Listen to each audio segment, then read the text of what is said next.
Firstly, can you elaborate or tell us a bit more? It's very interesting for you to know that of many of the countries that I have been in, Namibia is one of them. Why Namibia, you may wonder?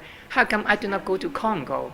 How come I do not go to South Sudan? How come I do not go to Mali right now? Well, the reason is because it's very unsafe. It's a civil war or insecurity, militia fighting or corruption. So by comparison, things are not so bad over here. So that's one thing. Security is very important. So it stands out, Namibia. Namibia is not a paradise. It's not like a very safe country. But on the other hand, relatively speaking, by comparison with some other African countries, I think it's quite good. The infrastructure, by the way, in Namibia is much better than some of the African countries that I have been in. So I'm not saying that this is like Germany or Japan or China. No, we are not comparing that. We are comparing in comparison with some other developing African countries. Yeah, this is and the corruption here, yes, that's bad. But again, the police here, are they corrupt? Yes, but they are not as corrupt as the police, let's say, in Mozambique. There, the police is amazingly corrupt. Point out very quickly because this is a politically correct topic. Many people are supposed to say something like corruption is bad. Now, I'm a thinker and a visionary. I don't talk like this. I want to stress very clearly so that there's no misunderstanding. Corruption is not necessarily bad. Corruption can be very good for society too. Just like everything, just like discrimination. Discrimination is bad, right? Bad in a way, but discrimination is very important for life. Why do you say that? For example, it depends on how corrupt you are and what kind of corruption that you have. If I have, let's say, this is just a hypothetical situation.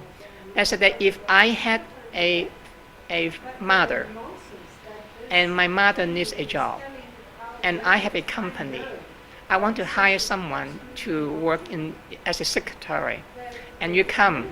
You submit your resume.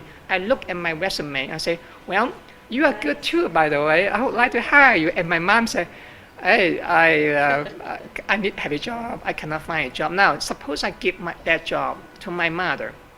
She's not that bad, but maybe she doesn't have the education that you have or qualification. Now, is that necessarily bad? Bad in a way to you.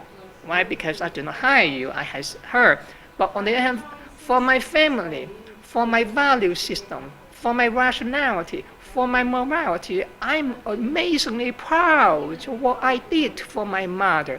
So it's just like everything in life. You have the negative, you have the positive.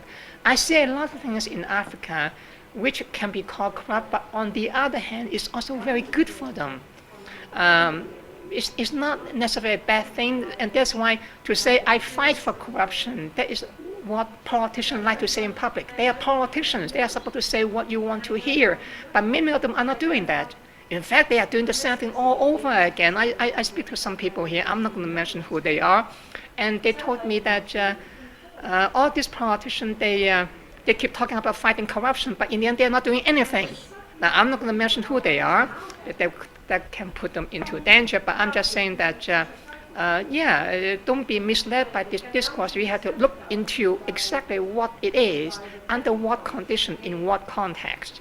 So it's not necessarily bad for the country. It can be a good thing for the country. It depends on your rationality. That's a key word over here. Different cultures, different groups, different tribes have different rationality.